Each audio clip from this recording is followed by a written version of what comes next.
So, as we dive into this, thank you for being here, Nichelle, and thank you, Sean, for being here. We appreciate both of your time, and we appreciate that intro from you, Connor. Thank you.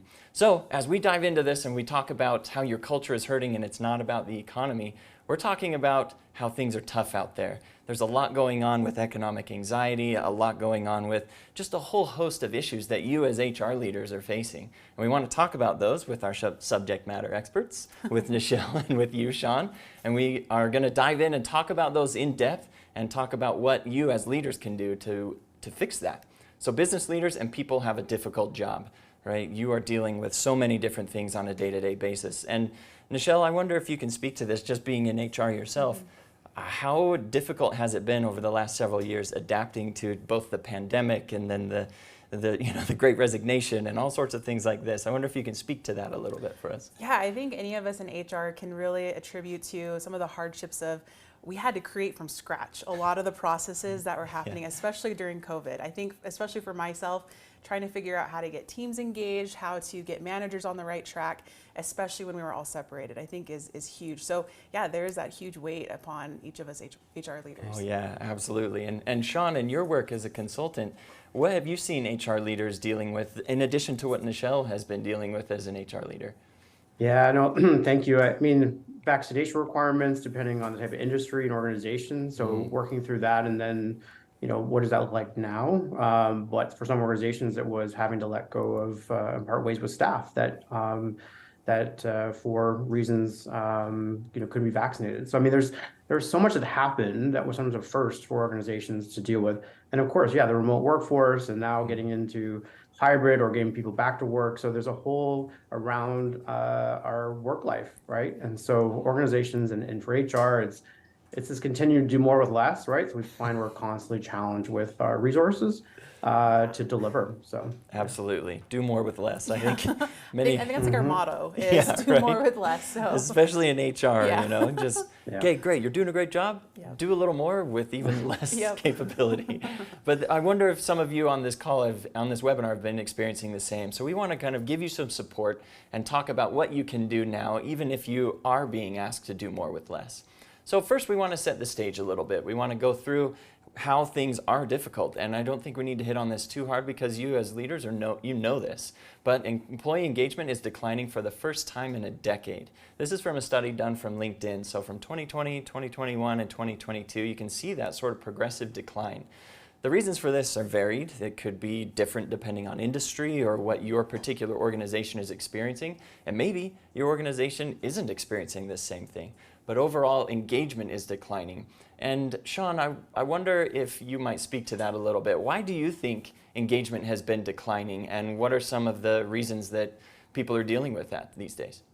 Yeah, I mean, there's so much, and so we're going to try and provide as much as we can in a short window today. But a couple things, I was just reading an article from CEO World today, and it comes down to are you really listening and actively taking action on what your employees are looking for? So beyond just listening, are you actually taking action? And I think there's more conversations happening, people looking for more louder voices about the employee experience. So that's starting to change, and then more transparency. There's more information out there around pay or other rewards that other companies are providing, which is increasing the dialogue that employees are asking for more. They want more flexibility, want more transparency. And so we're kind of in this interesting time where not every organization is ready to open everything up and is still building that. And so I think that's impacting it. And then, of course, with the remote workforce, you have a different war for talent that starts to go beyond borders, right? And so that is having an impact as well, where there's more opportunities happening for a lot of different types of talent. Absolutely. I like that you said that we're in an interesting time because I mean, it's been a while, a couple of years for everybody, but it is definitely interesting, especially when you talk about employee engagement. And all too often, I think leaders might think that engagement is an external force. Your employees' engagement is impacted externally. And we want to talk about how that is actually untrue, how there are a lot of things that we can do internally to impact engagement. Now, that's not to say that engagement is not impacted at all externally, right? Like if I have a bad day or if something is bothering me outside of work, that impacts my engagement. That's just part of the human experience, right? but we can take a little more responsibility. We're going to dive into that today through the lens of some myths that we might hold and some things that we can do about it, some realities. So company culture is driven by internal forces. So is employee engagement. And Michelle, what are some internal forces you think drive engagement or that help with company culture? I think the biggest thing is managers. Managers make a huge difference in providing an opportunity for employees to be there. I think for a lot of HR like reps, that's the big thing we hear is that, yeah, my manager's so hard to work with. So I'd say that's probably the number one driving force is making sure that you have leaders in place that are engaged with the teams, wanting to see them succeed, but most importantly, believing in what the company is all about. Yeah. Here's a question for you, and then Sean, I'd love to hear your input on this as well.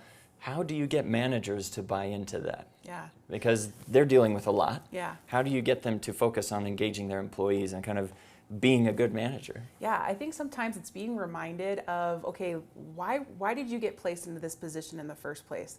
What leadership abilities do you have that allow you to know how to work with a team? I know in my one-on-one conversations, it's just sitting with the manager and reminding them of the talents and strengths. And they're like, oh, I didn't realize that my passion for making pancakes, can really get utilized on my team, or something as simple as that. So I think it's just helping inspire just simple conversations like that. Yeah, I appreciate that. Thank you. Sean, I know this is a big question that I've asked to both you and Michelle, but what are some ways you think you can get managers to buy into that a little bit more? And for those viewing this webinar, we're going to dive into this a little more in specifics, but Sean, I'd love your take on this. Yeah, there's a couple of things. One is, I think, taking a step back, that we have people in the right roles as managers and leaders. So there are still today where the best salesperson or the best operator has moved into maybe leader or management roles, and it's a different skill set. So I think being mindful of who we cast and put into those leadership manager roles, and having honest, humble conversations about what it really takes, right? So what those expectations really look like. The other big thing is about really the understanding the human side of leadership. So seeing organizations that have done work around really experiential leadership development. So getting to know the human being of those you're working with, other peers, other leaders, and so that how you work together, how you build trust, how you engage your teams, and sharing best practices. But it comes down to leaders, managers, also human beings, but also going through life's ups and downs, right? And so making sure it's a human-centered approach, and the best companies I've seen are going to that experience level, really getting to know the individual, leader to leader. Wow, I worked with them for 20 years. I didn't know they had this going on or this in their life, and they're connecting. And then starting to look at real business problems and coming up with solutions together, including how do you impact engagement in a culture. Yeah, I really love that viewpoint because it's about connecting. And many of you here watching this webinar, I think you would agree with that. You are HR leaders, you're HR business partners, you know that it's about humans and that it's about driving that connection. Oftentimes that may be difficult to communicate upstream to CROs or CHROs or perhaps even to CEOs, the importance of engagement. And it's difficult to prove that as well. So we want to dive into that a little bit and talk about some of these myths that you might be having to address when you're having conversations with leaders in the company.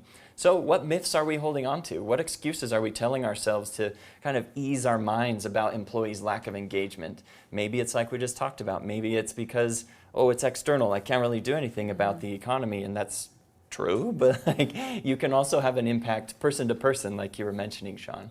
So the first myth we want to go over is, I can't change employee engagement. Engagement's external. It depends too much on employees' attitude. And Sean, what would you say to that as far as when someone says, or a business leader says, I can't change engagement? Yeah, no, I think it's getting under the why they believe that.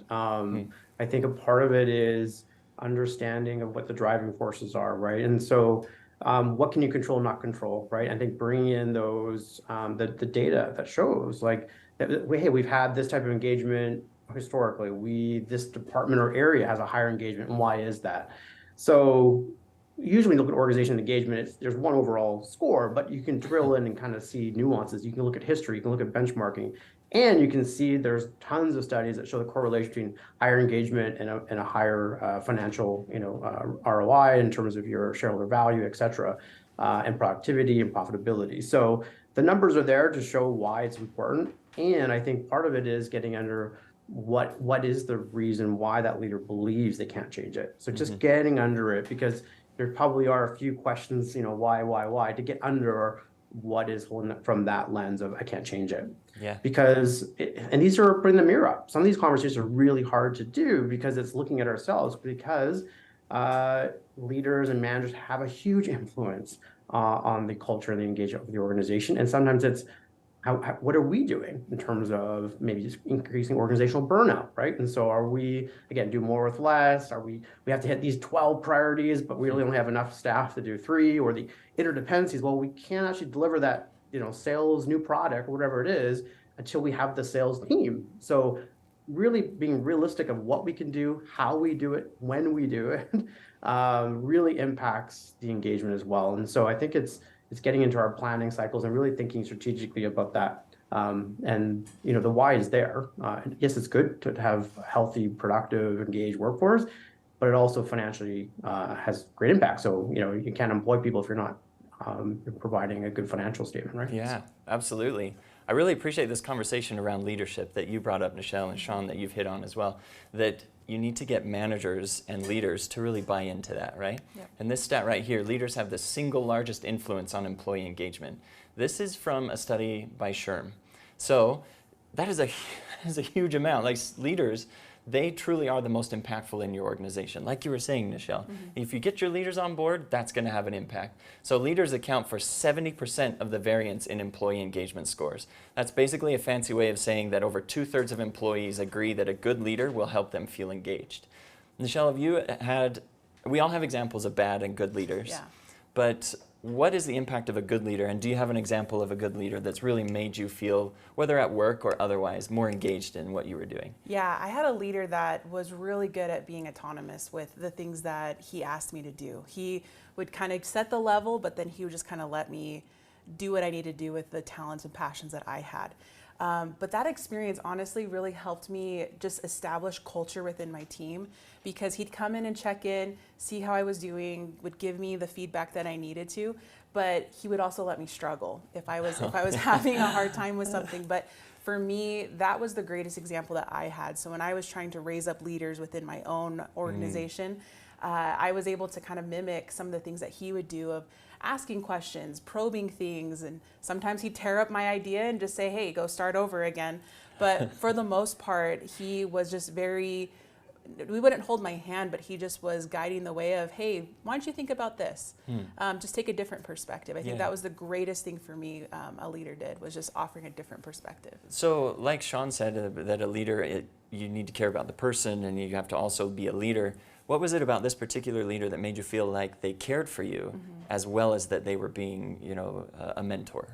He would ask me how my day was, just something super simple like that. Yeah. And I would let him know, oh, I got a flat tire on my way into work today. Or he would let me talk about the small stuff day to day, but then it would just lead to the bigger things of, no, I had this hard struggle with, this client that we were working with today, and I'm not quite sure how to help my employee overcome this situation. So the small things led to the greater things that we could talk about. Yeah, that's really interesting, because being a leader, oftentimes people think that when you're a leader, you can't be vulnerable with the people you're leading. Yeah.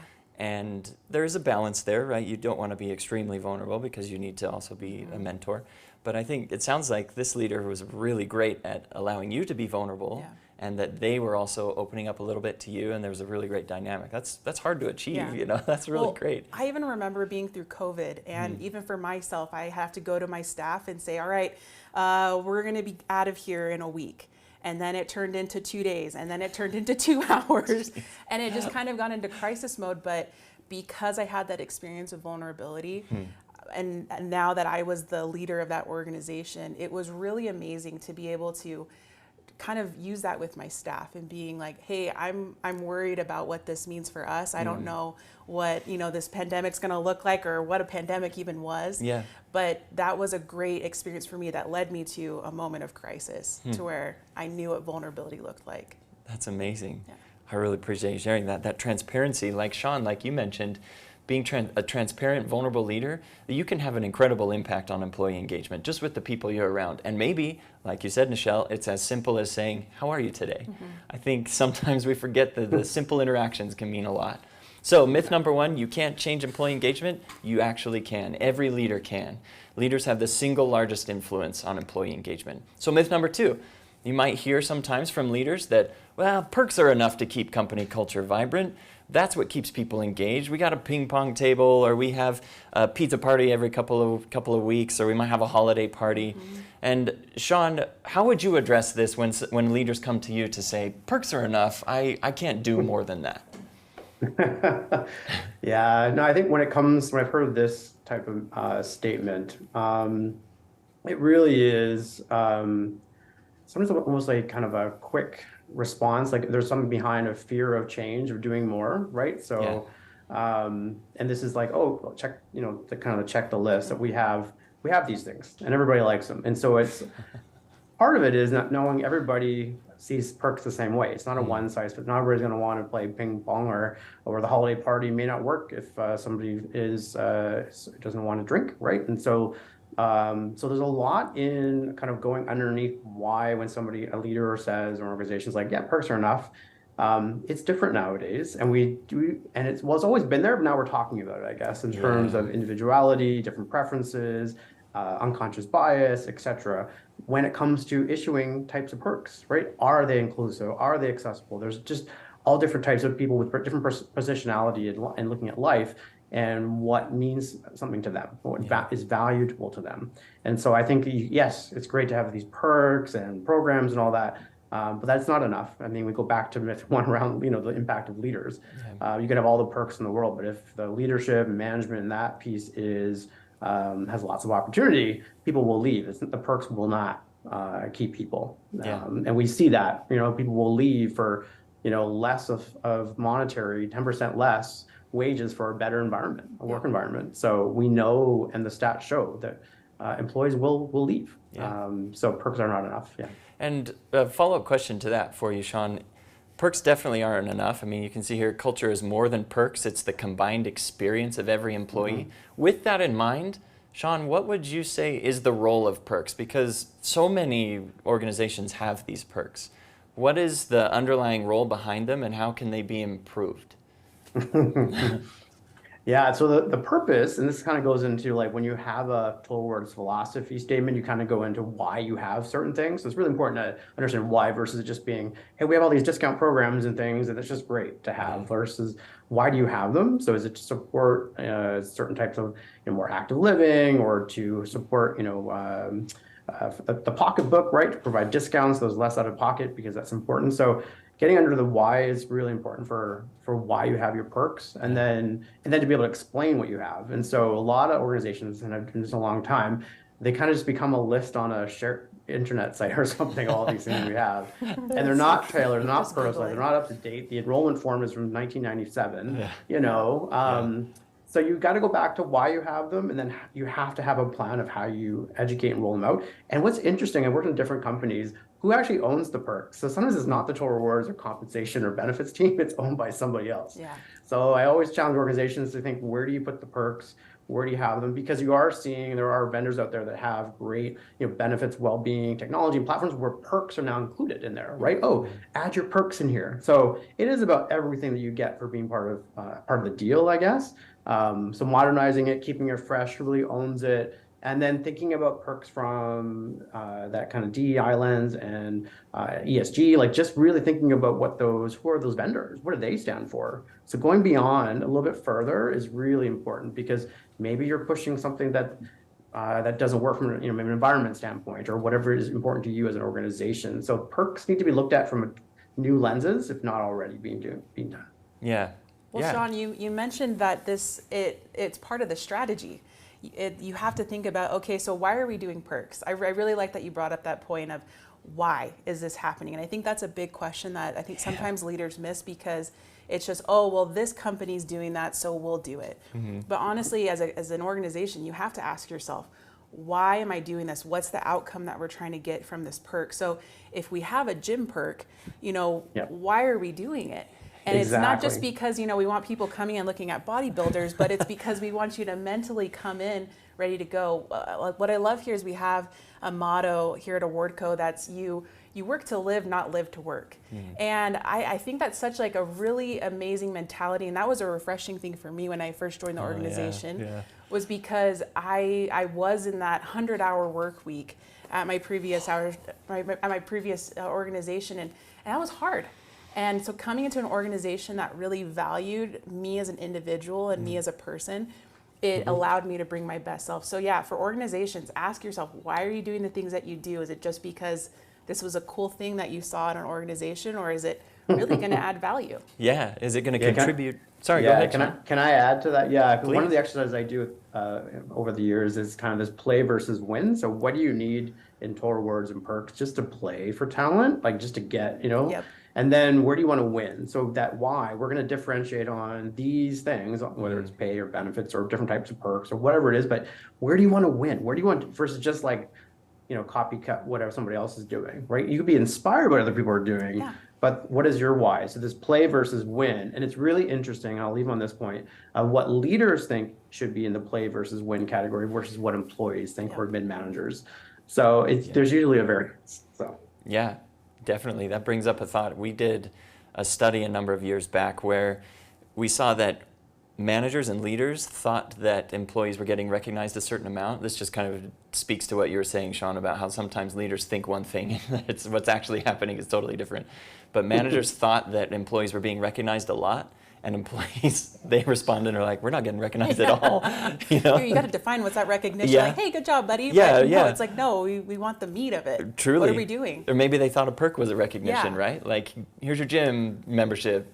Great job, something like that. So I really enjoy this discussion. We've talking about perks and the employee experience. And employee experience, this quote here says that employee experience constitutes the entire journey an employee takes with your organization.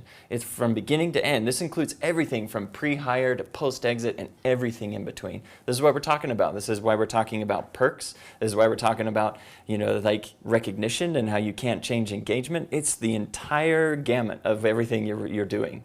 And Nichelle, you have a story here that I think you might want to share, if I remember right. Yeah, we took this really seriously. I joined the HR team last year, and we were, doing 3 days of new hire experience, going through the normal, okay, here's this department, here's this department, here's, what you need to know. But we asked ourselves, why are we doing this? Just like with perks, just right with perks. Why are we doing this? Why are we having somebody come in and sit in a room for 3 days? What are they really walking out of? So we took to a whiteboard and we just wrote out the entire experience of, what do we want them to feel? What do we want them to ask themselves? What questions would they still have after having this experience? And we totally revamped our entire new hire experience to where now we're just doing 3 hours on their first day. As opposed to 3 days. As opposed to 3 days. That's awesome. And so during those 3 hours, though, we give them the basic needs. But before they even walked in the door at Awardco, we have them go through, we call it the hype course. And this hype course lets them know who's going to greet you on your first day. What does the parking lot look like? What door to enter in? What team are you going to be on? And so it's really neat to have them walk in the door and they're like, hey, Nichelle, it's really nice to meet you. Sometimes it catches me off guard and I'm like, whoa, how do you know my name? But it also makes you feel like a celebrity, so that's kind of nice. Yeah. But I think the biggest thing is you walk in with a relationship. And I think when you are able to just relook at, that whole experience for an employee and you ask yourself, what do we want them to leave with or enter with when they're coming into our organization? Yeah, the entire experience, right? John? Yeah, and I was going to add, I think the other piece, is that, right to the applicant experience, right? What questions are you asking? Like, how do you represent your brand, your organization, your culture to future potential employees, right? So the questions you ask, how you present that, all the way through, like, I've worked with organizations where, and there's a lot that don't do this yet, but it's like getting to know your employee from the beginning. So before you get into setting goals and your performance metrics, and this is how you're, right, that's very important. But there was like that first couple of questions, like just get to know each other, right? Like, how do you like to be recognized? What matters to you? What are your career goals? And so actually having that part of your, it doesn't have to be a separate program or process, but building in that kind of getting to know you step, super important. And then check in on that because things can change, right? Day to day, week to week, year to year. But the whole experience really starts from that early stage all the way through, and there's all these moments, magical moments that happen throughout their career. And the thing is that we know that organizations go through ups and downs, and we've seen, especially in the tech industry, like downsizing. But I was part of an organization once where like all of a sudden they had to let go like a good percentage of our team, and it was like, but they put so much work, and it was the numbers, right? And so the experience is about the human side. Like these are people, human beings that have an experience, that are giving all these hours and time, their contributions to an organization in exchange for rewards, right? Yeah. And so it's really important that sometimes organizations go up and down. There has to be, unfortunately, downsizing, right? Not everything's on the upswing. There's not necessarily employment for life. Yeah. And so I think that mindset of going, how do you build the best possible experience so we can learn and grow and thrive, right? Can I learn, can I grow, can I thrive at this organization? So even if it doesn't work out, I leave with more education, more skills, more experiences, more perspective, right? Deeper. I've worked towards my own personal goals too, right? And that feels good. They become an advocate, a raving fan of your organization, regardless if the employment relationship ends, because we know that it can sometimes, right? And so I always want to say that, because even when you have retirees and people leave the organization, how do you treat them? Like, what is the retiree benefits? What's that experience like? What's that talent community look like, where you could bring them in maybe part-time to mentor junior staff? Like, it really is, if you start looking at those milestones and those moments and as from a people-centered perspective, you can create an amazing rally for your organization and who you stand for. Something I just want to add is, for everyone that's participating in this, I know we're throwing out a ton of ideas and it might seem overwhelming, like, oh, I have to go, wipe the entire whiteboard clean. But honestly, what I hope participants understand is that you have to just start. I think our whole theme today is why. Start with the organization question of, what are you doing? What is your organization focused on? What are the goals or things that you're all trying to encompass on? And just take those baby steps. Sometimes you do have to take a step backward to go forward. And that step backward might be removing something so that you can add something. And so I love all the ideas and discussions that we're having right now.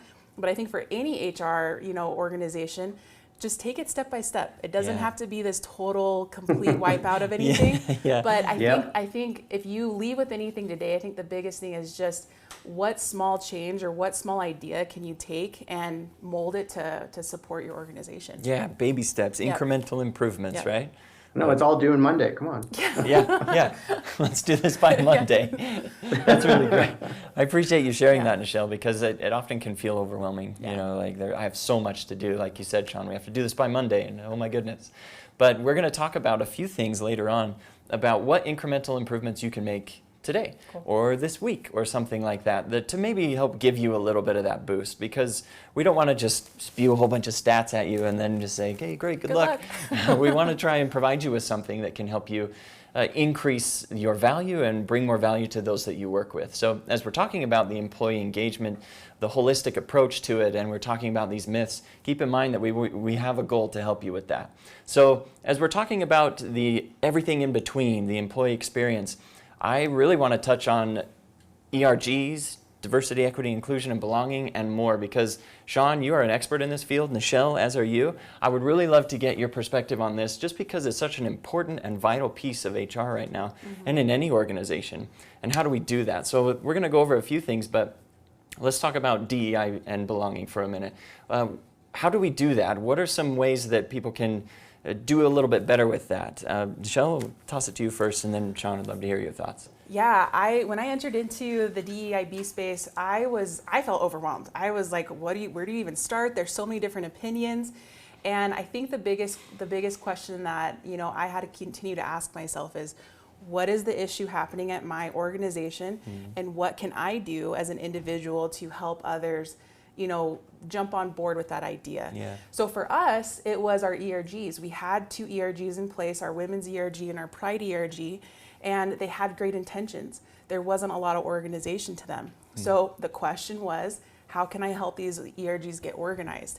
And so it started with, finding co-chairs. It started with, having them, write up goals and plans and things.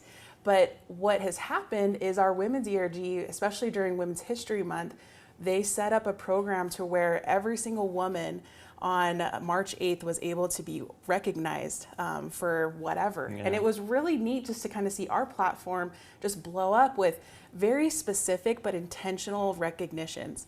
And it was beautiful just to kind of see our organization get behind our ERG and helping them.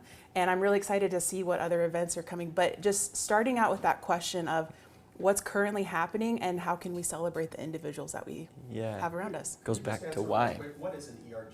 Oh yeah, sorry, yes.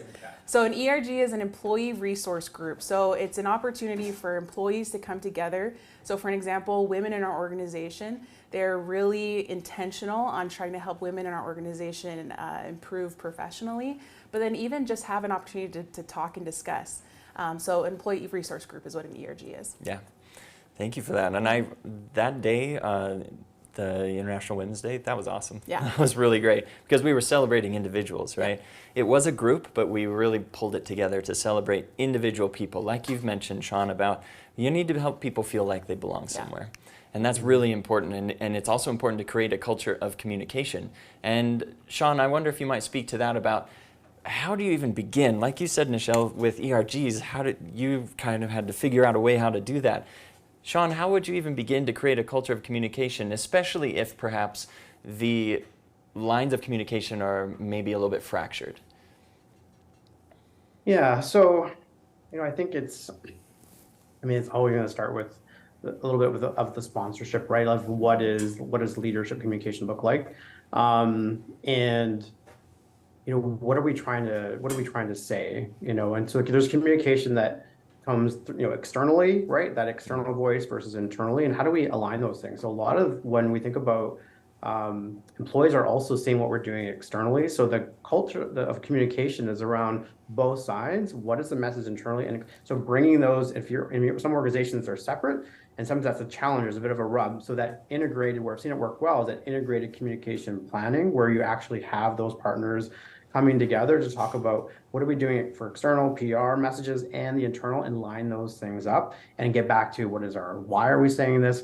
What is the editing we might be doing? So part of what I've seen sometimes go wrong is we wanted to do a post about celebrating a specific holiday, but then we might edit that back before it goes to press. And when the person that helped author that to help educate, right, provide more information of different types of backgrounds and ethnic backgrounds, and you're sometimes editing things because you're maybe not sure if the organization is ready or whatever that is.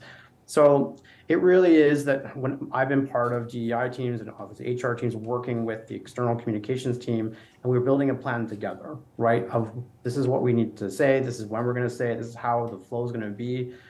You have to be planful, and then you work the plan. And you then get feedback through your ERGs and work with those groups on the key messages. So yeah, there's a lot in this one, but those are some top-level thoughts. Yeah, and it's an ongoing thing, right? Just like trying to manage ERGs and make them impactful for individuals, creating a culture of communication. I don't know if that's ever something that is just like, okay, great, we did that, and you check that box.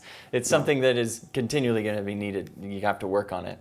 So we also want to talk about how we can view things in a DEI lens. Mm-hmm. How can we make sure that individuals are feeling supported, and how we make sure that everyone, no matter what their belief system or their whatever it may be, how can we support these individuals? Nichelle, I would love to ask you your opinion on that and your thoughts, and Sean as well, I'd love to hear your expertise on this. Yeah, I think the biggest thing when you are approaching DEI, because I know it's a huge topic right now, as it should be, I think it's remembering that it's that diversity of thinking. It's the diversity of the individual. Mm-hmm. And I think sometimes we can tend to get ourselves boxed into maybe DEI is just about one particular topic. Sure. So when you're looking at DEI, the biggest thing is, okay, let's look at our team. Okay, I have someone that maybe is from Florida, or someone's from Minnesota or something like that. And how can I embrace, the differences that maybe they're bringing in? Or if someone has a culturally different background, I'm Native American, and it's fun to just kind of, communicate with people on, what does that mean being Native American? What does that mean being a part of a tribe or being biracial? And so just being open to having, conversations and getting to know people, coming back to that basic question of how are you? Tell me about yourself. And so I think taking DEI in a very intentional way of getting to know an individual and not being so focused on I have to change the world, but literally it's just starting with an individual. With the individual. Sometimes. I really appreciate that. Thank you. Just want a quick clarification before we pass it to you, Sean. We got the question about what is DEIB. It's diversity, equity, inclusion, and belonging. Just kind of an acronym where those are all grouped together. And Sean, I wonder if you might speak a little bit to the importance of DEIB and why it's more important now than ever before. Oh boy, that's a big question. I mean, we could have an entire webinar about that. But I think that in our culture, in the world, we are talking about things. Black Lives Matter, Me Too movement. Like the volume is up, and we need to hear, and we need to learn and unlearn. Right? It is so important, and it is becoming imperative and paramount how an organization looks at entire business strategy, its talent strategy, by bringing the DEI and B lens to it. And so it's not just I have there's a seat at the table, but somebody who actually wants to get in that seat and has a voice, right? That who are you sharing the mic, right? So that every perspective is heard. Is there allyship? So for some, they may identify across multiple equity groups. So sometimes, and ERG has been around a long time, but some of the learnings from having ERGs, and I encourage those that maybe don't have one yet or still evolving it, look at the learnings of those that have tried ERGs in the past where they've created too many groups, right? And those are like, I want to go to all 5. So it gets back to, we swung one way, we go another way. And there, UBC, University of British Columbia, did a great, I saw them present about, well-being and DEI, and they brought about positionality of income levels, equity groups, gender, all these different aspects that make us who we are. To look at things from a positionality perspective and thinking about the human being, and then how do you look at your practices to uncover those unconscious, unintended things that we're doing that create barriers, right? And there's so much in that. And so it can't all be done by Monday. But what I've seen is you have to have a bit of a plan, and it's those kind of, what are your top 3 to 5 goals? What are you getting after when it comes to people practices, your customer, vendor, like all those pieces? Who's responsible? Who are your sponsors for this at the top of the house, right? To support the work, because it's not just a department that's going to apply this. And so you start with, recruiting audit. You start looking at different parts of your systems that are creating some barriers for different groups. So yeah. This really resonates. This discussion really resonates with what we've been talking about throughout the entirety of this webinar. What is your why? And it's about people, right? I think that resonates across all sorts of HR groups, but it's so important to realize that all of these myths we're talking about and all of the challenges that you as HR leaders face are generally centered around how can we make people feel more included and more engaged and feel more like they're a part of something that they can contribute to. And DEIB and ERGs, just a small way, but a very impactful way that, Sean, like you said, they're becoming, I don't know if louder is the right word, but we're hearing about it more because it's so important. The workforce has never been as diverse as it is now. And it's important to recognize that, important to focus on that. So we want to shift gears here a little bit more, go into myth number 3. So we've talked about these other 2 myths about, I already offer perks or I can't influence employee engagement. How about this one? I already offer compensation and standard benefits, and you know what? That's enough. Thanks. Sean, what would you say to that? If somebody came up to you and said, I already offer this stuff, I already pay them, that's the reward. I've heard a story about that actually, where they were like, they wouldn't give someone time off. They wouldn't give them PTO because I already give you a paycheck. Ooh. That's your reward, something like that. I know that's an extreme example, but Sean, what would you say to someone who might have this same concern? Yeah, I mean, we talked a little bit earlier, but it is about trade-off. So if you provide standard, what's your turnover look like compared, are you losing talent? What's your engagement? What's your productivity look like? Some of the more successful organizations look at, revenue per FTE, and those that actually invest in, the employee value proposition and above just standard win. And so it isn't just enough to offer standard, and there is a lot of inequities within the systems that may not work. So there's not enough choice, flexibility, there's pay equity, pay transparency lenses we need to apply to what we're offering. And so it's not enough. If you really want to drive, if you're okay with your turnover and lower engagement, then I guess that's enough, if that's what your definition of enough is. Yeah, if you're okay with that, this is probably enough. Michelle, what would you say to that? To someone who said, I already offer compensation and benefits, what would you say? I think it's just reminding of, okay, if you want your organization to progress, if you want your organization to move, what are your people doing? If they're coming in just pushing paper and just, punching in and punching out, you're not going to get a lot of creativity from, the ideas and how your organization can grow, how your organization can improve. As individuals, we are a creative society. That creativity is going to look different for everybody, but we're also motivated. And if we're not motivated by, someone investing and caring about us, then, it's going to be just the most minimal work that we can do. Yeah, isn't that the truth? If you don't feel like you're cared for, you're not going to care. Correct. Yeah. To some extent, right? Correct. I mean, a paycheck does make you feel cared for. People like to be rewarded. That's part of total rewards. Absolutely. We're not saying that you shouldn't offer standard benefits and compensation by any means. Like that is the bare minimum, and that is good. If that's all you really can do, that's great. But there are other things that we can do. So we already went through this, traditional comp and benefits aren't enough. What else can we do?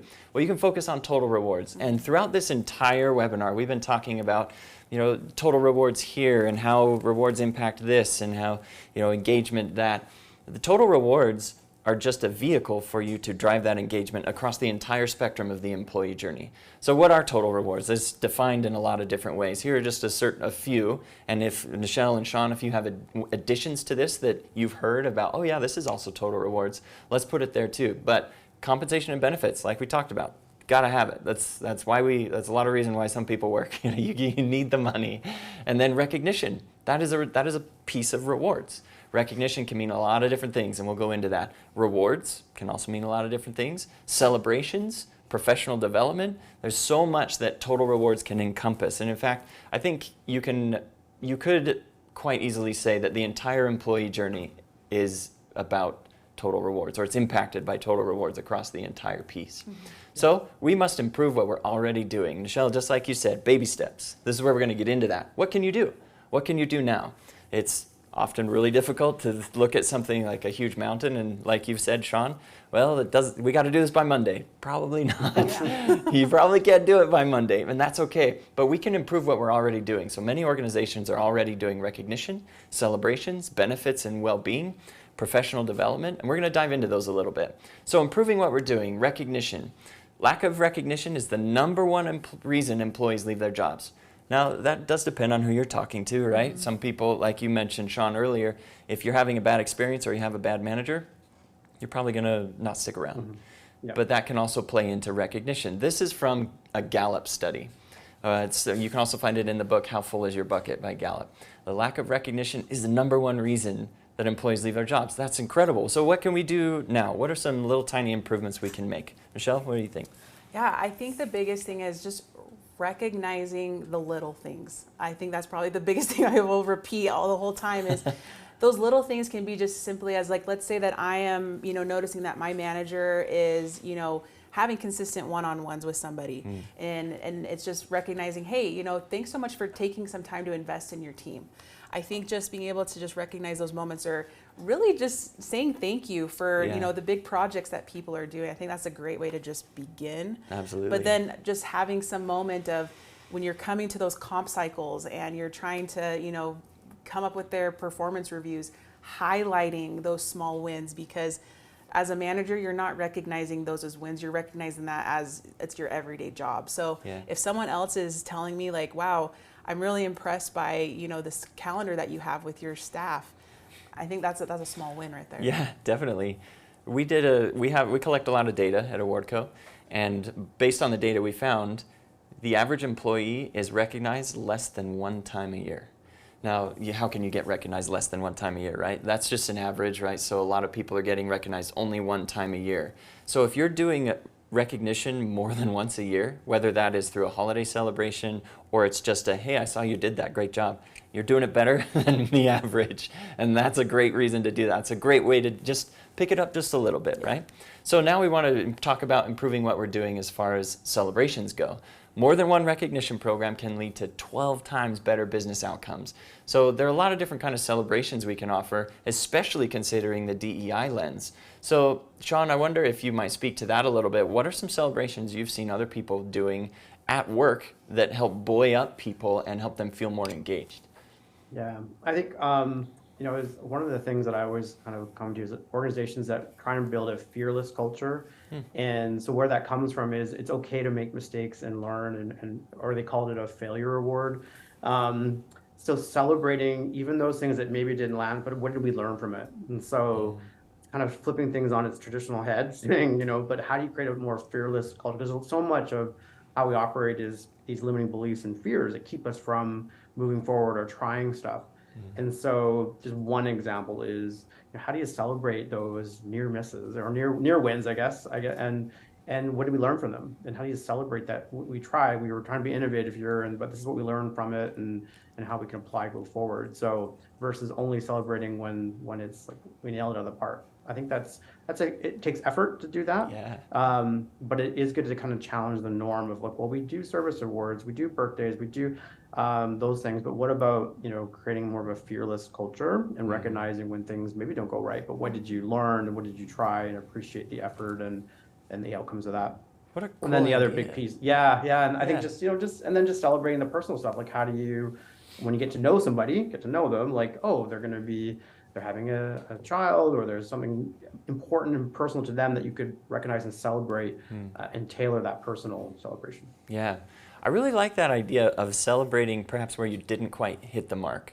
Obviously, you need to make sure that is tailored a little bit, because you don't always want to celebrate like, yay, we didn't make it. But you can learn from failure, right? Yeah. I think it's not easy to do. Yeah.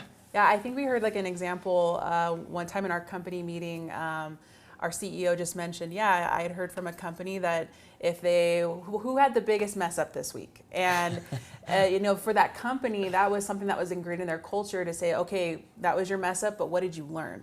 And I think that's what the whole big, net was what did you learn from that experience, and how can you make it better? Yeah, and you can take those learnings and apply them elsewhere, right? To a lot of different people. Yep. I love that. Exactly. So we're bumping up against a little bit of time here, so I'm going to cruise through just a few, because we want to get to a piece where we talk about the true ROI of employee engagement and recognition. So by improving what we're doing, we talked about recognition, we talked about celebrations. You can also consider offering alternative benefits, such as flexible work or a lifestyle spending account, which is becoming quite popular in the industries. And then professional development, how that is the #1 way to improve company culture. So think about that. I don't think that's too, like those viewing this probably already know that, right? Improve company culture, offer development. But myth number 4, this is our last myth we want to talk about. It's difficult to prove the ROI of engagement, so it's not a priority. Have you both heard that? Sean, have you heard that from HR leaders? Michelle, have you? Sean, go ahead. Oh, yeah. It's there's constant reports that keep coming out about the equation. So whether it's impacting like lower absenteeism, less safety, more engagement, more like it's just study after study. So yeah, it's. Yeah, there was an article when we had the three of us had a meeting a few days ago. There was an article you mentioned, Sean, about At Forbes, Yeah. Would you mind going over that just a little bit to kind of highlight the importance of the ROI of engagement? Yeah, so companies that have high levels of engagement are like 17% more productive, 21% more profitable, and have 41% less absenteeism and 70% fewer safety incidents. So like it was pretty robust article. It's incredible, and that's not the only article that highlights these things, right? There's so much to prove the impact of engagement. Recognition can lead to improved engagement, and all it takes is a simple, hey, thanks. Yeah. That's really great. Really appreciate your work there. It can give you so many incredible benefits. And when you're talking to leaders that may not see the benefit of engagement, or see the benefit of investing in a recognition or something like that, like, I don't have time for that. We don't have the budget for that. You actually can't afford not to, because you can just invest a little bit of time and effort. Doesn't necessarily have to be monetary, right? Sean, we were talking earlier about how you don't necessarily have to get more budget. You can just reallocate. And I wonder if you might speak to that a little bit and how companies can do that. Yeah, so an example where we looked at all our benefits and things compared to market and say where we were above or below or at, and through like a total rewards kind of project and talking to employees and surveys, focus groups, we were able to get a sense of where there was a willing for trade-off. So we're willing to have a lower, let's say, disability benefit for more time off, and we were able to kind of rebalance things against market, but also understanding the cost. It was neutral for the organization, but it was putting things in line with market where we had above market on things that were that we need to do, and employees are like, no, we don't need that level. So yeah, so sometimes there are opportunities within your mix that you can do that's going to be cost neutral in your P&L. Yeah, absolutely, and have a huge impact. Just if you can improve engagement by 3x. So we're running up against the end of the time here. I want to offer time for some Q&A. So we have a couple of questions we're going to go over. And then I would love a final word from you, Nichelle, about the impact of engagement, and as well from you, Sean, the impact of engagement and what it truly means to have an engaging culture. So we'll go over a couple of questions here as we have a little bit of time. This one here says, employee engagement surveys are typically dreaded because there may not be follow-up. But is this the best way to find out what drives employee engagement, or is there a more updated and effective method than engagement surveys? Yeah, I'd actually love to jump in on this one. I felt the same way. I thought, okay, just another survey going out, how is this supposed to help? But we've actually utilized our employee engagement surveys in conducting of how we do professional development for our managers. My communication with our ERGs, frequently I will send them results and say, hey, I want you to consider these questions. And I'll specifically point out points in our engagement surveys to say, hey, what events are you planning? Is this still in line with what we're doing? This is, what employees are saying. And so as an HR representative and DEI manager, that's something I'm constantly leveraging. So I think if you're also showing your employees that you care, we've run focus groups with some of this of, hey, help us understand why this score was so low. I think there's some huge benefits for it, but you have to be willing to put in some effort and work for it. Yeah, definitely. Sean? I agree. I would add that the key is I've seen organizations start to move to like every 2 years doing the full survey and then doing more pulse surveys throughout. Yep. A lot of the action planning takes time. So by the time you're doing that survey, there's still action planning or working through. So depending on the size of your organization and your history with engagement surveys, but doing a lot more like stay interviews and more focus groups, like things, pulse checks throughout. That really helps. And then sometimes the annual survey could be maybe every 2 years. And then the other piece is looking at your survey questions and getting into the DEI piece, getting into maybe health. So in terms of the health, like mental health, that type of thing, looking at psychological standards and how you incorporate. So kind of evolving your questions, you can get a lot more information that you may not be getting today. So. Yeah, great. Thank you. Here's another question for the both of you. What is the most effective type of recognition? And what has the greatest impact on employees? Michelle? I think the biggest one is just on the spot. If you're seeing something good, just tell somebody. I know for our platform, it's easy to just send a recognition through our platform, but I think for me, when I am leading a discussion and having someone come up and say, Nichelle, this is what I learned. Thank you for doing this. I think on-the-spot recognition is a huge one, but a good old-fashioned note also doesn't hurt either. But I think overall, just being able to just do it right on the spot, right when you see it, I think is a good way to start. Make it timely. Yeah. Sean, what would you say to that? I would add personalized. So some people don't like public, so just personalize it. Yeah. And consistency. So a lot of times we're inconsistent across. So the most effective kind of recognition, add those elements as well to be more effective, because if some manager's recognizing all the time and one isn't, you start to see. So you want to create consistency and personalization where you can on that. Yeah, thank you. So we're coming up against time here. I want to turn it both to you, Sean, and you, Nichelle, each. What would you say about employee engagement and its importance in the workplace? I know that's a huge question, but what is one of the things you would recommend for our viewers to go back and investigate and work on? John? Yes, in 30 seconds. Yeah, I know, yeah. Do it by Monday. I mean, I would play the recording of today. Yeah. I would say 2 would be, kind of like really understand where you are at, right? And getting that sponsorship with your head of HR and your CEO, like where is your sponsorship in this work? Do they understand the numbers, right? And so database decisions are really important when it comes to this.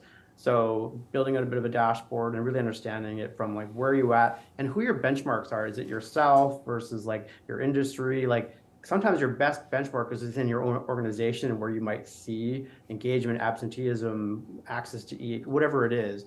And just look for two things. One, did you have any structural changes or technology implementations? Because that'll change your numbers. So look at normalizing those points of data based on when you might have some big events in your organization. So yeah, just challenging your benchmarking of what is good for your organization. And yeah, I could go on and on, but that's thank you for my that. 30 seconds. Appreciate that.